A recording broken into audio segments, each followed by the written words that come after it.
Anton Brender, bonjour. Bonjour. Vous êtes chef économiste chez Candriam. Vous venez de publier avec Florence Pisani et Émile Gagna Monnaie, finance et économie réelle aux éditions La Découverte dans la collection Repères. Et je vous reçois pour tenter de comprendre ce qui se passe sur les marchés un petit peu plus d'un an après le lancement du quantitative easing européen. Alors certains observateurs nous alertent aujourd'hui sur l'imminence d'une nouvelle crise financière en raison de la volatilité du prix des actifs qui aurait absorbé une part de la liquidité du quantitative easing. Alors première question, est-ce qu'il faut redouter la formation de bulles, notamment sur les niveaux des taux obligataires?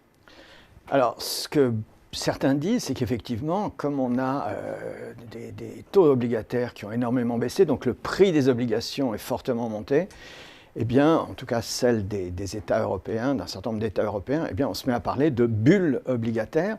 Je pense que c'est un tout petit peu excessif. Qu'est-ce que c'est en principe une bulle ? C'est un mécanisme dans lequel les prix de certains actifs financiers ou immobiliers ont tendance à monter de façon complètement déconnectée de la réalité. C'est-à-dire qu'ils montent parce qu'une partie des gens pensent qu'ils doivent monter et donc ils achètent en espérant pouvoir revendre un peu plus tard quand les prix seront encore un peu plus élevés. C'est quand il se passe quelque chose du côté de la demande en fait. C'est quand il se passe quelque chose de détaché de la réalité qui repose complètement sur des anticipations qui laisse penser que les prix vont continuer de monter, les prix de ces actifs, et donc on en achète de façon à ensuite pouvoir gagner à la hausse des prix. Donc c'est complètement sur la spéculation que repose cette hausse du prix. Et donc on aurait aujourd'hui... Je pense que non seulement on n'en est pas là, mais on est dans une situation où le prix élevé des obligations, c'est-à-dire le niveau extrêmement bas des taux à long terme, reflète une situation parfaitement réelle.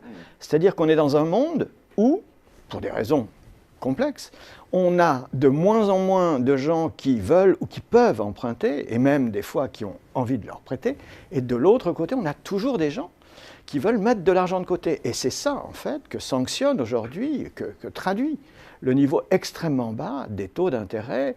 Si les taux obligataires ont baissé, si les banques centrales ont contribué à cette baisse des taux obligataires, c'est parce qu'elles pensent qu'il faut absolument qu'elles maintiennent les taux à long terme, ceux auxquels on emprunte.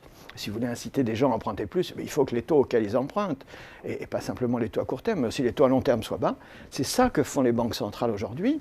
Ça ne traduit pas du tout des anticipations spéculatives, mais au contraire, c'est le reflet d'une réalité que les banques centrales ne font qu'accentuer un peu pour essayer de pousser vraiment les gens à emprunter. Alors néanmoins, ces taux bas, ils obligent les investisseurs à aller chercher plus de risques pour plus de rendement. Est-ce qu'on peut imaginer que la mauvaise économie, la spéculation, l'endettement cherchent la bonne?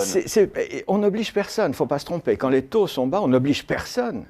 On incite effectivement ceux qui veulent avoir un rendement un peu supérieur à prendre des risques. Et c'est là effectivement où il y a un certain nombre de problèmes qui apparaissent, parce que le fait que les taux soient extrêmement bas est en train d'inciter des gens qui mettent de l'argent de côté à se dire « j'ai pas de rémunération pour mon épargne, et donc il va falloir que je trouve une façon d'obtenir une meilleure rémunération ». Et que font ces gens? Ils prennent un peu plus de risques. Et malheureusement, on incite effectivement des gens qui n'ont pas le profil du preneur de risque, que ce soit des institutionnels d'ailleurs ou des particuliers, qui ne sont pas des preneurs de risques naturels, on les incite à prendre du risque. Le résultat, c'est quoi?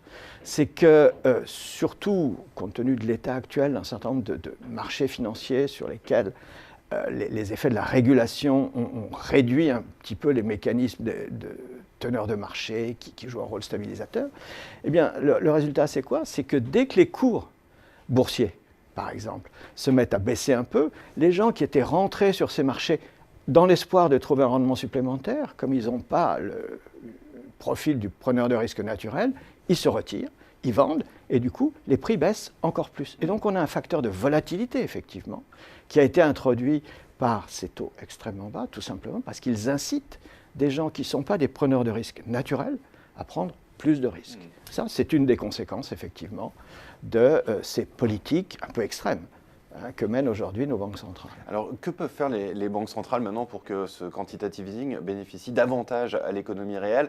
Est-ce que finalement, elle n'a pas un petit peu abattu sa dernière carte? Elles font tout ce qu'elles peuvent. La toute dernière carte, ça n'a plus été, il faut le remarquer, de faire baisser les taux, mais ça a été explicitement de pousser les banques commerciales à prêter plus. On est en train, je caricature, de subventionner pratiquement les prêts. La Banque centrale est en train elle va donner de l'argent, elle va payer un certain nombre de banques, celles qui accepteront de prendre le risque d'essayer de prêter, de desserrer un peu leurs conditions de crédit, de prendre un peu plus de risques. Et ça, c'est une des dernières cartes que jouent aujourd'hui nos banques centrales, en tout cas la Banque centrale européenne. Merci beaucoup Anton Brender. Je rappelle la parution de votre livre aux éditions La Découverte, Monnaie, Finance, Économie réelle. Merci beaucoup. Merci.